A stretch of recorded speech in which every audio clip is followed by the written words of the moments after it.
I'm Edward October, and this is A Nefarious Nightmare. This podcast contains foul language and discussions of violence. Additional trigger warnings will be posted as needed in the show notes. Listener discretion is advised. Right. And we're going to carry that feeling and that knowledge that this is a real person throughout the story. And so I would say if you are a creator, start with that question. Who is this person? What did they mean to the people around them? How did they contribute to the world? And also, can we do this without judgment, without blaming them? No matter what struggles they have in their life, whether they are dealing with addiction or mental health issues, or they are in sex work, or they're gay, or they're trans, or they're a different race from you, they still are people. I have a shirt in my merch site that says Humanize true crime. I think that's the first thing. We need to bring the humanity here. This is not a horror movie. This is not fiction. This is real. This is the worst day in somebody's life. Today, we will be discussing statistics on domestic violence and child abuse. We also will briefly remind you about narcissism, because we firmly believe that the offender in this case was not only a true blue piece of weak shit, but also a complete narcissist. In fact, when you hear all of these statistics and the key traits of narcissism, and then listen to Eric tell what happened to his brother, Jacob Landin, you will be able to pinpoint why we believe this is to be the case. We want to amplify Jacob's voice as much as possible, and we want to do so with pure integrity and compassion. His story needs to be told, and we are so grateful to Eric for being open and vulnerable enough to tell it. With that, I'm Amanda Cronin. And I'm Courtney Fenner. And A Nefarious Nightmare presents Humanize, Justice for Jacob Landin.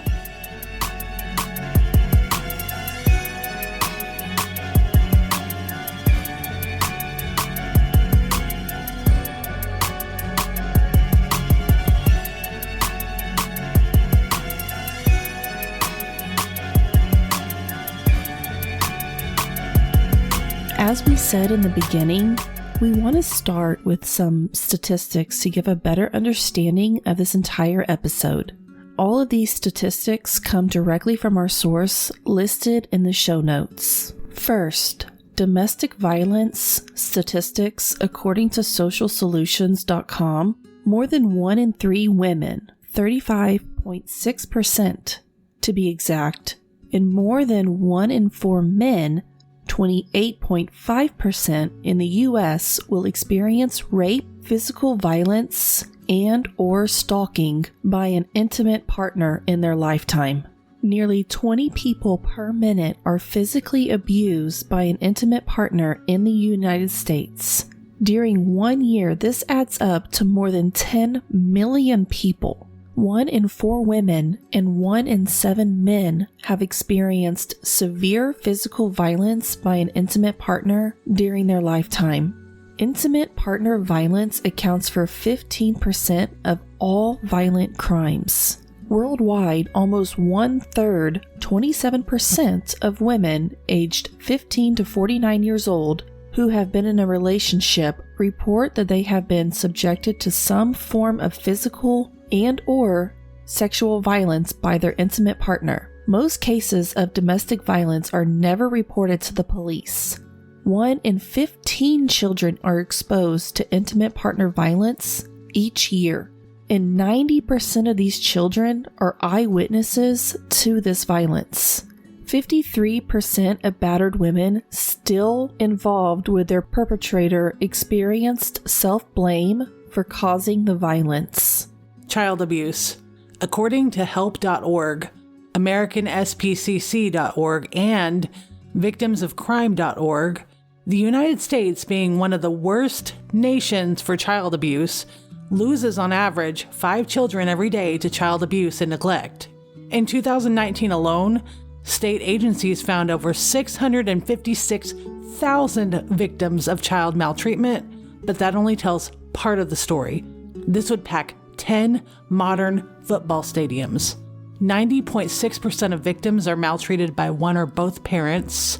Only 3.1 million children received prevention and post-response services in 2021, which is just last year. The highest rate of child abuse in children under age 1 was 25 for every 1,000. It's estimated that 1,750 children died from abuse and neglect in 2020. 5 children die every day from child abuse. 68% of all child fatalities were younger than just 3 years old. 80.6% of child fatalities involve at least one parent. Of the children who died, 73.7% suffered child neglect. This is telling in a lot of ways, but it shows that things have only escalated since the 1980s. Of the children who have died, 42.6% suffered physical abuse either exclusively or in combination with another maltreatment type. 46.4% of children who die from child abuse are under 1 year old. Boys, at 3 per 100,000, had a higher child fatality rate than girls, at 2 per 100,000. More than half of the 100,000 of these physically abused and neglected children are also sexually abused. 1 in 5 girls and 1 in 20 boys is a victim of sexual abuse. Self-report studies show that 20% of adult females and 5 to 10% of adult males recall a childhood sexual assault or sexual abuse incident. During a 1-year period in the U.S., 16% of youth ages 14 to 17 have been sexually victimized. Over the course of their lifetime, 28% of U.S. youth ages 14 to 17 had been sexually victimized. Children are most vulnerable to CSA between ages 7 and 13. According to a 2003 National Institute of Justice report, 3 out of 4 adolescents who have been sexually assaulted were victimized by someone they knew very well. And of course, let's not forget narcissism. We can't diagnose anyone as we're not healthcare professionals, but listening to Eric and Jacob's story, we believe that the offender in this case fits most, if not all, of the 9 key traits of narcissism. We discussed it at length within our Minding the Beehive series, but for a brief refresher, the 9 key traits are grandiosity, excessive need for admiration, superficial and exploitive relationships, lack of empathy, identity disturbance, difficulty with attachment and dependency, chronic feelings of emptiness and boredom, vulnerability to life transitions. Narcissistic personality disorder is also a significant risk factor for suicide and suicidal attempts.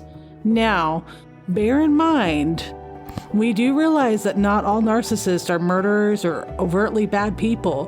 There are actually self-aware narcissists in this world that want to help others know what to watch out for and, use their condition for good, not for bad.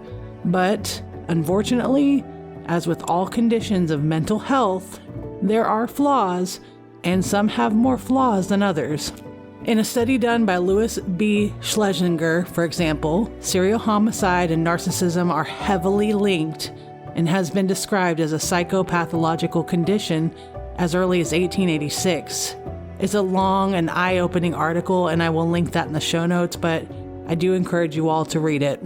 Before we move forward, brace yourself and listen as Eric Carter Landin tells us the heart-wrenching story of what happened to his baby brother, Jacob Landin, as well as what has happened to his mom and even Eric himself. My name is Eric Carter Landin.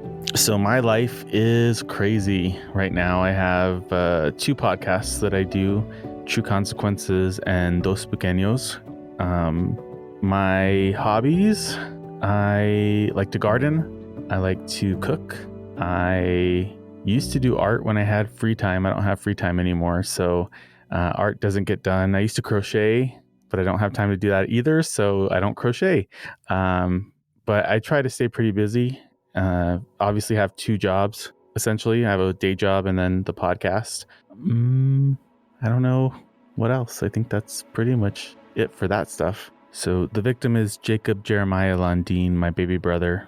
So I was 5 turning 6, and Jacob was between the ages of, I want to say 6 and 9 months when everything was happening. So this took place 35 years ago in Socorro, New Mexico.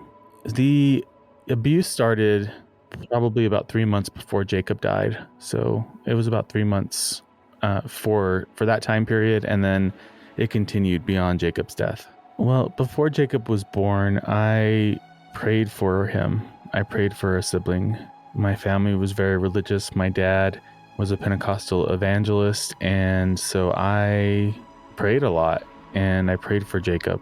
And my parents weren't really trying to have a baby, so they were having problems. They were not doing well in their relationship, and so I kind of put that stress, I think, additional stress, by letting them know that I was praying for a brother. And when Jacob was born, it was probably one of my favorite days of my childhood, because it was like those prayers were answered. And he was a huge baby. He was 10 pounds when he was born. I loved him. He was my everything. He meant the world to me. I think there were a lot of red flags. They weren't very apparent immediately, and for a 5 or 6 year old, it really probably was way over my head about what was going on. But when we look back at it, my mom and dad separated, and his best friend, my dad's best friend, kind of comes out of the woodwork when we moved back to New Mexico, because we were living in Texas when my parents were together.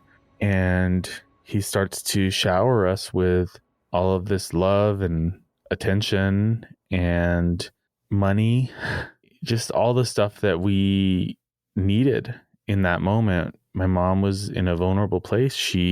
Her marriage had fallen apart. She had 2 young kids with her. She traveled from South Texas all the way back to Socorro, New Mexico. And this person kind of just showed up at the right time with exactly what we needed. Like I said, he was my dad's best friend, so he knew that the relationship had fallen apart. They were talking to each other, but this person wasn't a stranger. My mom and him grew up together. They knew each other from school, and this is a small town. I think there was probably like 5,000 people living there back then. His aunt is my godmother. His sister married my mom's brother. Our families were very connected, and my mom thought she knew this person because she'd known him her whole life. His dad married my parents. His dad was a preacher. They all went to the church together. They grew up in that church. So there was no reason for my mom to think that there was anything, pun intended maybe, nefarious about his behavior. She was disarmed by it, and I was disarmed by it. That's kind of was the goal, I think, was to bring our guards down. I was enamored by this person. I felt like he was the answer to everything that we needed. He had everything that I liked. He had a fast car. He liked to watch scary movies, and he liked to eat candy. And so whatever I wanted to do, it was an immediate yes. And I went from my dad being completely absent from our lives to having this male father figure who just swooped in and kind of saved the day. So my mom really wasn't interested in dating. I don't know, we'll call him John, I guess. My mom wasn't really interested in dating him. She just kind of was going along with it, but he was very insistent that they would be together. And so before we knew it, they were together. And then we were all living together, or at least spending some time in his place. I remember that there was a crib, there was a baby's room, and then I had a room there. So he had 2 other kids from another marriage, and so I would share the room with his kids whenever they were there, but they weren't there often.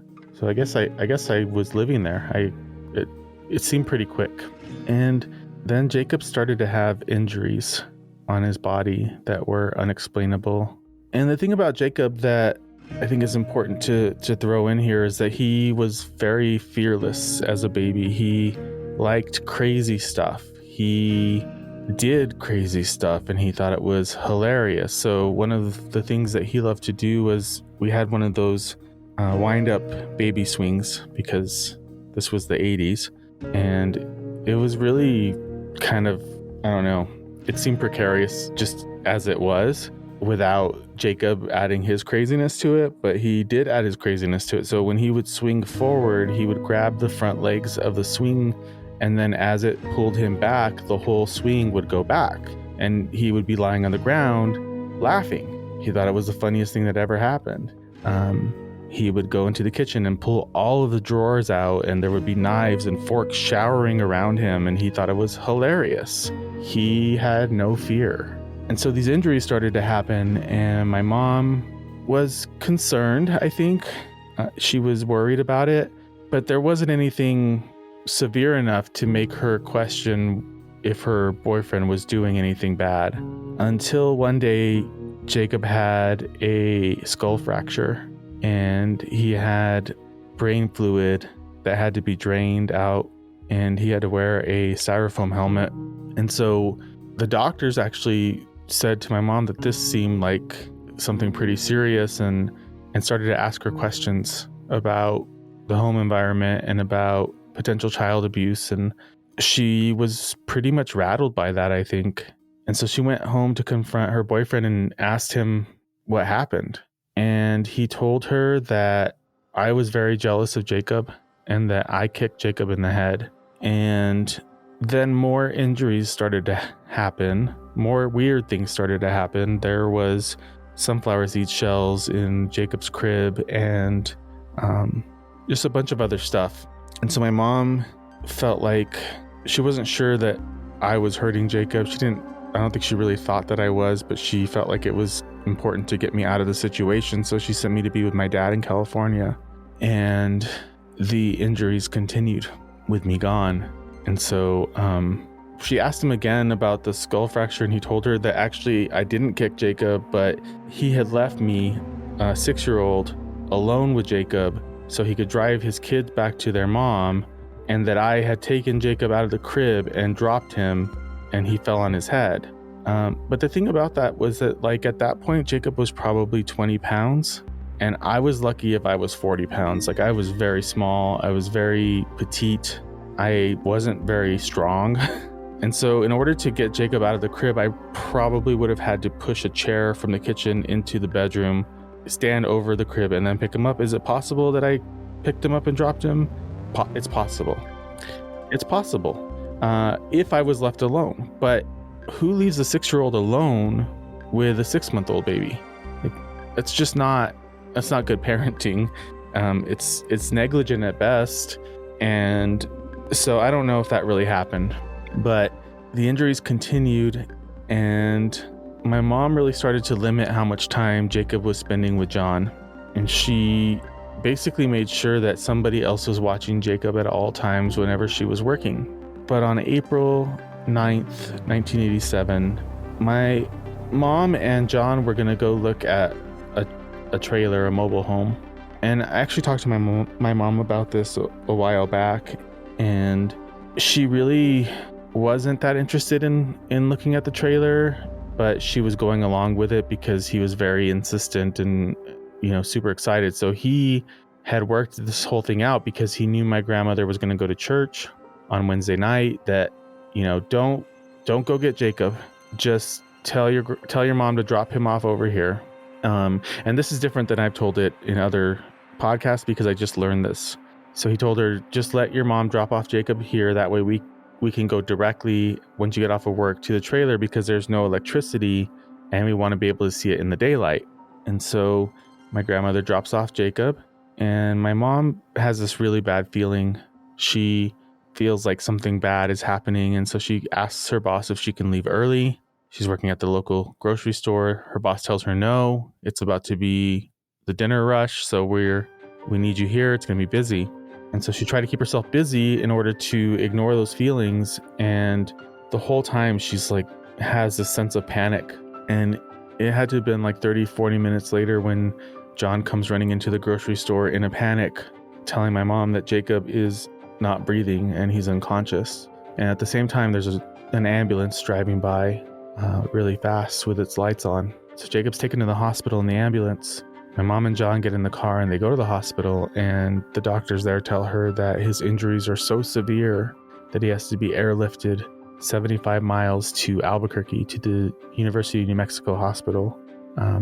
Well, at first they sent him to Presbyterian Hospital, but his injury was so severe that they had to again airlift him to the University of New Mexico because it's the only trauma one center in the state.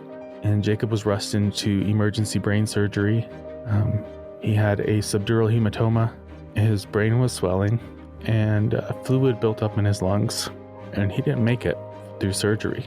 So my mom and John and my grandparents got in the car and drove 75 miles because they weren't allowed to be in the helicopter with Jacob. And the whole way, John's telling my mom, I didn't do anything. I swear I didn't do anything. This was an accident. He told my mom that Jacob had fallen off the couch and hit his head on a coffee table and started vomiting, some yellow vomit, and then was unresponsive. When they get to the hospital, the doctor tells my mom that Jacob was in surgery and then comes back to tell her that Jacob passed away. And it was in the early morning of April 10th, 1987. My mom ran away crying, and John looks at the doctor and says, "This isn't gonna look good for me. This looks really bad for me. I can't believe this is happening to me." He didn't once show any concern for Jacob or my mom. He was just concerned with himself. And so immediately a child abuse investigation starts with the state police, because he died in Albuquerque, but the injuries happened in Socorro, so it became state police jurisdiction at that point, at least for the murder part. My mom was taken into an interview. My grandmother, John, pretty much anybody who was around were immediately questioned. My dad woke me up at like 4 or 5 in the morning to let me know that something had happened to Jacob and we had to go back to New Mexico. So we caught a flight and we landed, and then we were immediately interviewed by police, and I was questioned and I was asked if I had ever hurt Jacob. I just remember being really scared, really confused. But before I went into the police interview, John had pulled me aside and told me, "Don't lie. Don't you dare lie. You know what happens to people who lie." But when they asked me if I hurt Jacob, I said no. And then they asked me if I knew who did, and I said no. And then they asked me if John ever hurt me or if he ever hit me. And I said no, but he always acts like he's going to. We buried Jacob. That was probably the worst day of my life.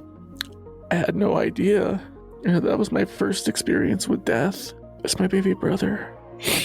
I was 6 at that point. Yeah. And so my mom moves back in with my grandparents and me. And John's just constantly calling, leaving letters on my mom's car, giving letters to her boss at work so that she would give them to her. And always in those letters, and I have those letters still, he says, "I want to tell you what really happened to Jacob." And it was just his way of trying to, again, manipulate her into going back to him. So I didn't really think anything about John potentially being involved in any of this until one day he showed up at my grandparents' house, and my grandfather jumped out of his chair and started running outside. And he was not a person that would ever jump out of his chair. I mean, once he was in his chair, he was in his chair until he went to bed. And so that for me was like, oh, something's happening. So I got up and I followed him, and I was in the yard, and my grandfather runs out into the driveway, and there's John in his car, and he's like banging on the car saying, roll down the window. And John just like cracks it. My grandfather says, "Get out of the car." And John says no. And he's like, "Why don't you hit somebody who can talk, you son of a bitch?" And that's when I started to kind of put it together in my head that maybe something had happened with John. But he ends up talking to my mom a little bit, and then he tells her, "Okay, well, I have to go do this polygraph. And so why don't you come with me? And I can prove to you that I had nothing to do with Jacob's murder or Jacob's death." And so she agrees. And we end up going to Santa Fe, which is about a 2-hour drive north of Socorro. we waited in the car. It was in July. It was hot. We waited in the car for like 4 or 5 hours for him to do this polygraph. And he just strolled out of the state police building. My mom asked him how it went, and he said it was great. I passed. And my mom and I believed him because he just walked out of the police station. So obviously he passed, right? And I know that like nowadays polygraphs aren't really seen as, reliable. However, in the 80s, it was probably some of the earliest technology or the only technology they had in those investigations. So in our minds, if he failed, then they would have arrested him. So he weaseled his way back in. And my mom was like, okay, I have to come to terms with the fact that my baby died in a horrible accident, but I have to move forward. So a bunch of other stuff happens after this. John decides, he works for the county. He decides that he's going to add me and my mom to his insurance, his health insurance, and claimed her as his wife, but they weren't married. And then suddenly it's an emergency. They have to get married because he's committed insurance fraud. And so she marries him. And that's when we were able to meet the real John. As soon as they were married, he became extremely violent. Anything would set him off. If I just glanced at him, he would accuse me of giving him dirty looks. My mom would defend me and say he didn't give you a dirty look, he just looked at you. And then he would start punching her in the face in front of me. So I learned to look at the ground. If I said anything at the wrong time, or if I did anything, honestly, it didn't matter what it was. It could be as simple as using a sharp knife to put butter on a piece of toast instead of a butter knife. My mom got her ass kicked. When my mom wasn't there, he would lock me in my room for hours and hours and hours at a time. I was only allowed to use the restroom if I asked permission. My door was locked from the outside, so I couldn't get out. I would have to knock on my own door and wait for him to come. Usually he was playing his music so loud that he couldn't hear me, so I would pee in the closet. I didn't have a choice. He locked me in a dryer. He would tell me if I ever said anything, he would kill my mom. He got mad at me one time and he ran over my dog, and he made me look at him. He sexually abused me, and again said that if I said anything, he would kill both me and my mom, and nobody would ever find our bodies. And I believed him. I used to sleep with a kitchen knife under my pillow, a can of aerosol hairspray, and a lighter, and a baseball bat under my bed. I was like 8 years old, and I was prepared to fight for my life if I had to. One day, they were fighting so badly, and again I was locked in my room. But I was locked in my room with his kids, and the screams that my mom was shouting was terrifying. And then she stopped, and I panicked. And so I threw something through my window, broke my window, crawled out of my bedroom window, ran around to the other side of the house and threw a rock through their window. He was pissed off at that, and he chased me down the road. And I ran into a neighbor's house and I called the cops. And I didn't know this, but my mom, he had wrapped a wire hanger around her neck, and she had lost consciousness. And so when I threw the rock through the window, he let go. And when he chased me, that gave her enough time to come to her senses, and she left. And I stayed at the neighbor's house. Every time the police were called, every time they would come, they would say, "What happened?" My mom wouldn't say anything. She was terrified. He told her the only way he was going to leave her was in a body bag. But he would say, "I don't know, man. She's a fucking crazy bitch. She just came at me. I was defending myself." And the cops would laugh with him and say, "It's okay, bro. Women are crazy. Ha ha ha ha." They were friends. They played basketball every weekend. He knew all of them. Nobody believed that he was the monster that he was. He's the son of a minister, an upstanding member of society. He works for the county. He's friends with the cops. I mean, this guy was just, I don't even know how to describe him, but he was definitely predatory. And he turned his attention on my 14-year-old cousin. He started calling her at my grandmother's house and grooming her, telling her how beautiful she is and how he is in love with her and how he wants to be with her. but nobody would ever understand. So she can't ever say anything to anybody. But he wants her to come over and he wants to have sex with her. He didn't know my cousin. And if he did, he probably wouldn't have targeted her because she didn't give a shit about anything. She said what was on her mind all the time. It didn't matter if someone's feelings were hurt or if she made somebody cry. Like, she just didn't care. And so she talked to him and let him say everything that he was going to say. And then as soon as she got off the phone, she went right to my grandma and told my grandma. And then she called my mom. And I think that my mom felt like if it was just her being abused, then she could deal with it. And I also think that my mom in a lot of ways felt like she deserved it, because I know that she blames herself for what happened to Jacob. And, you know, we've had internet strangers blaming her as well. And I always say, like, you're never going to blame her as much as she blames herself, so don't even bother. But when she found out about what was happening to my cousin, she changed. Something in her shifted, and she got her strength back. She got her voice back. And so we moved out, and John starts stalking us. And again, letters, phone calls, letters at work, letters on the car, letters at my grandma's house, phone calls all the time, trying to get my mom to talk to him at Jacob's grave. My mom, she said, the only place I'm talking to you is at the police station.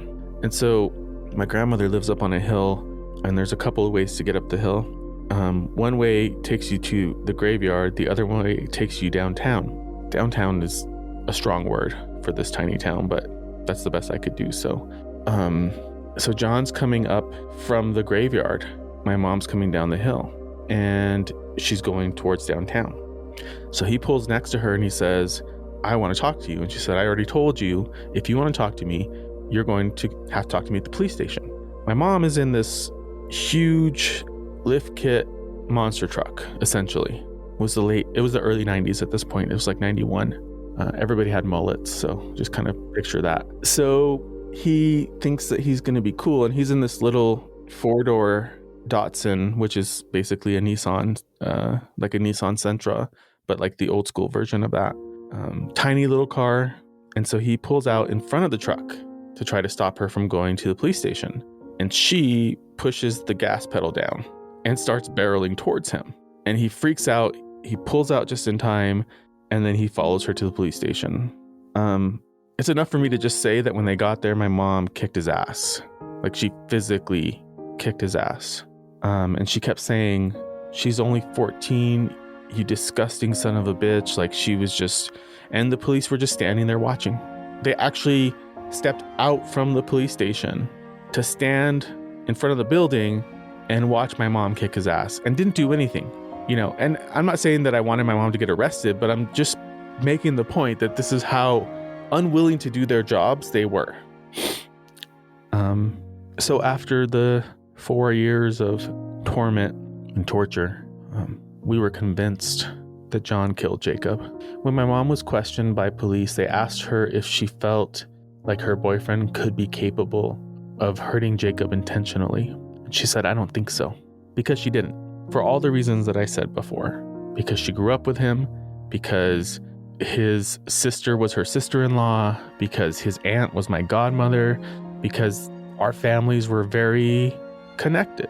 We would celebrate holidays together. There was just things like that.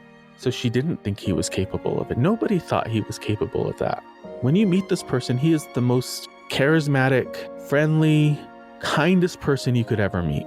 But it's just a mask. It's fake. It's not really who he is. He is a predatory abuser who preys on the vulnerable and the weak. So my mom goes to the DA and says, hey, I just got out of this horrible relationship with this man. He beat me every single day. He tried to sexually abuse my niece. And now that we were free from him, I told my mom about the abuse that I endured. So she did what she was supposed to. She took me to the police station. I filled out a police report. I was interviewed. I was asked about his penis, what it looked like, whether he was circumcised or not. I mean, these were the kinds of things that I was being asked as an 11-year-old, and nothing happened. They didn't do anything. They didn't do anything with what happened to me, with what happened to my mom, with what happened to Jacob, none of it. And when my mom asked the DA to press charges against him for child abuse and for murdering Jacob, she was told that they weren't going to do it because she gave him an alibi. And what they mean by that was when my mom told them that she didn't think he was capable of hurting Jacob intentionally, which is not an alibi. Nobody could have alibied him because he was the only one there. So because of that, because New Mexico had a really weird law back then, basically second-degree murder, which is what this would have been. It would have been child abuse resulting in death negligently caused, because that's all they could prove. They wouldn't be able to prove that he intended to hurt Jacob. It's just impossible unless he said something to somebody, or even then, I think it's still the burden for first-degree murder is really high. It's not about premeditation, it's about intent. How do you prove somebody's intent? You have to be in their brain. It just doesn't, And so second-degree murder at the time had a statute of limitations. And so we waited for the new DA to be elected, and we approached that DA. And then we were told, oh, sorry, the statute of limitations is passed on that charge, so we can't do anything. So then my mom went to trying to advocate for laws to change. And she started working with state representatives and other family members of murder victims to try to change the child abuse laws, because the child abuse laws here are not doing what they're supposed to do. Child Protective Services, even to this day, is not doing what it needs to do. The justice system, Victoria Martin's mom, just got sentenced to 12 years with credit for the 6 years she's already served. So she's going to serve 6 years more, and then she's going to be free. This just happened like last week. So we're still dealing with this here in New Mexico. Things haven't changed. Things haven't gotten better since Jacob's murder. Kids are dying all the time here. Baby Brianna's mom hardly served any time. They moved her out of the state, changed her name. It's just mind-boggling. So my mom's advocating for the laws to change, and we've all but given up hope that anything would ever be done for Jacob or for us. And so we forgot about it for a while. We pushed it down, tried to move on with our lives. I grew up, got married, had a kid, went to college, and started to see all of those cases that I just mentioned come through the courts, come through the news, and really started to get upset about it. Angry that not only the fact that we didn't get justice or that Jacob didn't get justice, but the fact that there are still kids dying here. And I said, somebody has to say something about this. Somebody has to do something about this. This is a huge problem, and it's being ignored. And yeah, people get mad every time a kid dies, but then 3 months later, nothing's happening. Nothing's changing. So when nobody stood up, I created my podcast to talk about this stuff, to talk about what's wrong with the state. And I didn't at first want to tell Jacob's story on the show. I still am extremely private, extremely introverted. And so it's hard for me to share all of my trauma and all of my pain with the world. But I was talking to a mom of a murder victim one day on the show, and I said something that made me feel like a really big hypocrite. I said, you can't ignore these problems away. If you're not willing to speak up about them, you can't expect them to change. And I was like, shit, I guess I better say something. I better do something about this. So I asked my mom if she would talk to me, and she agreed. And in that episode, that's the first time my mom and I ever talked about the case together. But what happened was surprising, because yes, we had trolls, and yes, we had people that were victim blaming and all those other things, but we also got a lot of support and a lot of love, and other creators started to reach out to me, and I was on some pretty big shows, and suddenly there was this force, this mass of people behind us that we never had. We were always alone. We were being gaslit by the authorities. They were telling us that we were making a bigger deal out of it than it was. Even when he was stalking us after my mom left him for 4 years, he would come to my bedroom window and knock on my window every night and tell me that he's gonna fucking kill me. It wasn't until my mom got a new boyfriend with a shotgun that he left us alone. But the point is that through the advocacy on the show, I learned some things. I got the case file. And if there are family members listening to this that don't know this, because of the Freedom of Information Act, you are allowed to get those records on your loved one. And they might tell you no, but it's legally within your rights to have access to that. Now, there are times when they can hold back certain information because of an open investigation, but for the most part, they can redact out the stuff that they don't want to have out. And usually when they say no, it's because they don't want to redact it because it's too much work. So I just want to put that out there in case anybody in this situation is listening. We learned a lot in the case file. We learned that John failed the polygraph. I think people probably felt that coming, but he did fail it. He failed 2 very important questions. One was, did you intentionally strike Jacob? And there was another one, I don't remember what it was right now, but he failed both of those questions. And we also learned that he confessed. We don't know anything about the confession other than we know it happened. There's no notes, there's no recording, there's no signed affidavit, there's nothing to indicate what he said or what conditions the confession was given under. So we don't know anything about that. All we have is a little footnote in the report that says that the sheriff deputy came in to the office and said, we no longer need to polygraph him because he confessed. That's all it says. I say that at the very best of this, it's complete negligence. At the very worst, it's a cover-up. But it doesn't really matter what their motives or lack of motivation is. The end of the day, they have allowed this person to continue to victimize people. And I don't know for sure that he's done that. I can't prove it. I haven't talked to people, but I know that people like him don't change. They talk about changing all the time, but they never do. So I wouldn't doubt that there were more victims. I have my suspicions about a couple of people, but I'm not going to talk about that right now because it doesn't really do anything for the case. So 2020, I did 10 Days of Jacob campaign to try to get the district attorney to reopen the case. I had a petition. I had already been on every news channel locally here, and it was going to start on April 1st and it was going to go until April 10th, the day that Jacob died. And this was the 34th anniversary of Jacob's murder. And I asked everybody who cared about Jacob's case to call and email and write to the DA and to ask him to reopen Jacob's case. And on the second day, the Attorney General got an email, and I was copied on it, from the district attorney in Socorro County. And it said something along the lines of, because of COVID, because I don't have enough staff, because I don't have enough resources, I can't do anything with this case. And I need to back up a little bit because I had gone to the Attorney General to try to go over the DA's head because this DA had constantly told us no in the past. And so the Attorney General had actually sent him an email a few months before this and said, hey, we reviewed this file. We think that there's a chance that you could prosecute this. We think that this case could be won. And so we want to encourage you to reopen the investigation. Well, he didn't reply to that, which is why I did the 10 Days of Jacob, because I'm not going to be ignored. And so, 2 days later, he gave up and he told the Attorney General, I can't do it, so I'm going to turn the file over to you.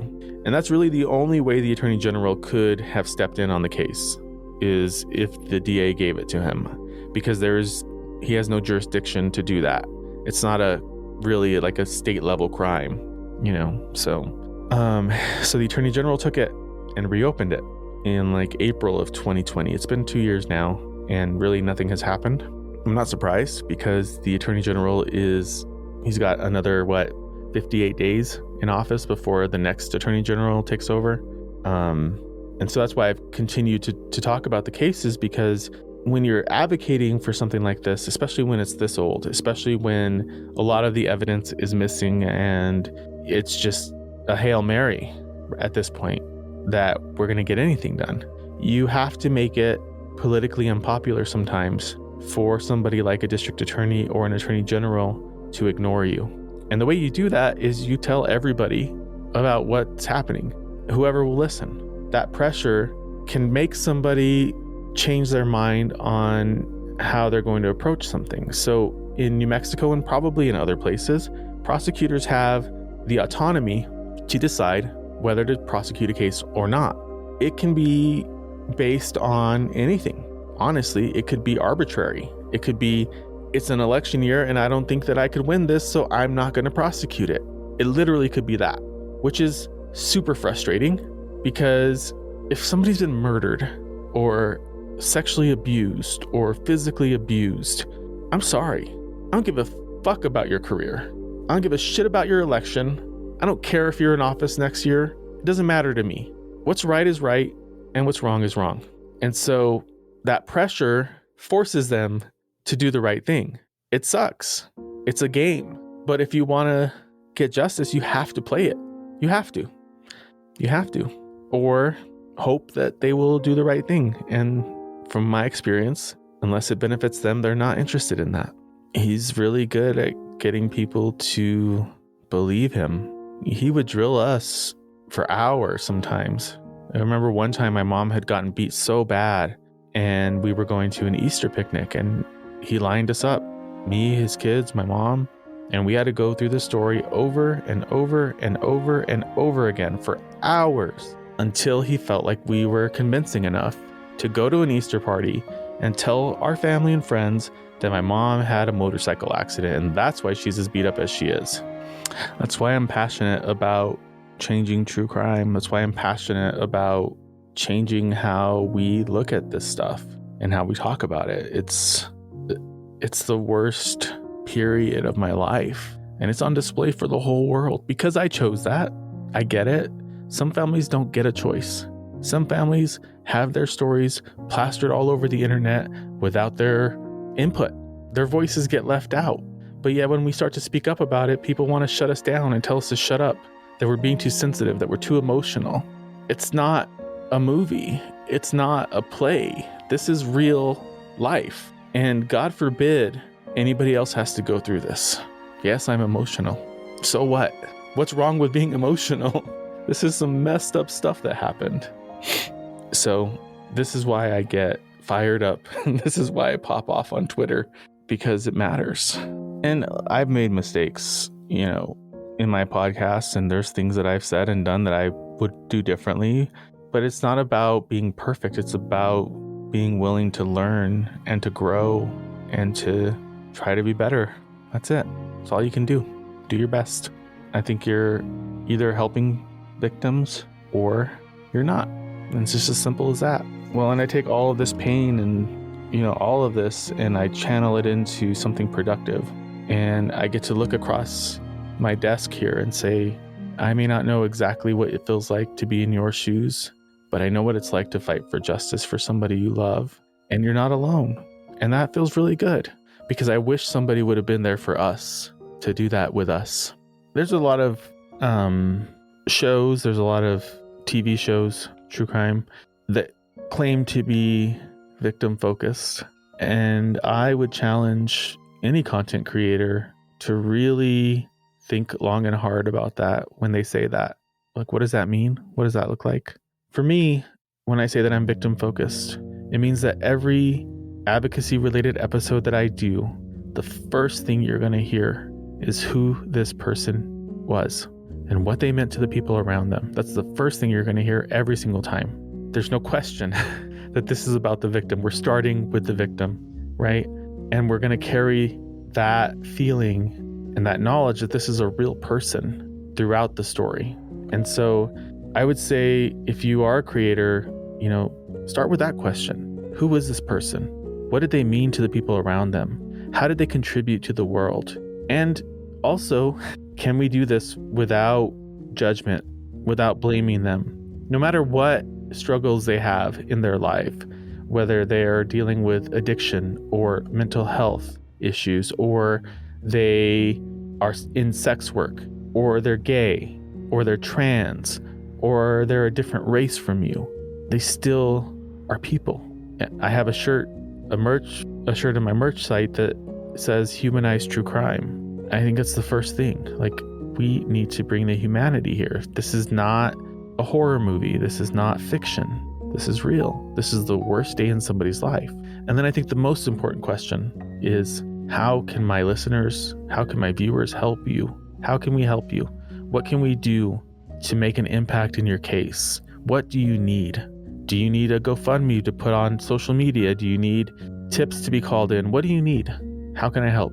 So those are the beginning and the ends of my shows when I do the advocacy related shows. Who the person is, how can we help? And a lot of times I ask families, I give them the choice. Do you want to tell me the whole story, or do you prefer that I tell the story and you can talk about your loved one and you can talk about the call to action? And that's their choice. They get to decide that. I don't push anything on them either way. You know, it's up to them because it's their story and they need to be empowered to tell it in the way that they want or have it told in the way that they want, provided they're not the suspect in the case, right? But I think those two questions, and I think consumers of true crime could ask some questions too. Who's benefiting from this story being told right now? Whose story is this? And is the family involved, right? Is this trauma porn? Or is this somebody trying to help a family in need? I think those are important questions. This story has been one that Courtney and I have planned to do for quite a bit of time. It's one that has been discussed in other documentaries and podcasts, but being that our B, Jacob Landin, was so little, so innocent, and Eric, who has literally the biggest heart in the universe, really just wants light shed on this case. We felt a sense of urgency in getting this out.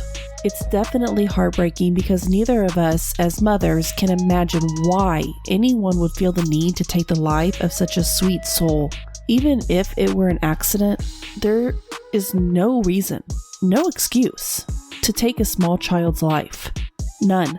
To everyone listening, we implore you to take a look at the show notes and to follow all the links. There are links included on how you can, as a listener, be instrumental and part of making waves to change the course of this case. Jacob needs justice, and we demand it. And Eric, you and Jacob and your mom, you all are bees. We are very grateful for you in allowing us to help you amplify Jacob's voice in any way possible. And we're also thankful that you've set the tone in this space and what advocacy and ethics should look like. I want you to know, I feel your heart, and for whatever it's worth, we have your back and stand behind you 100% of the way. What has happened to you was unfair and unjust, and we want justice for Jacob. You tell us what we need to do, and if we can, we absolutely will. Thank you. And to everyone listening, yes, they are bees. They are strong, resilient, but vulnerable. We must advocate on their behalf and protect them at all costs. We need bees to survive and thrive because without them, we as humans are doomed. So, be vigilant for when you mess with the bees. You get the hive.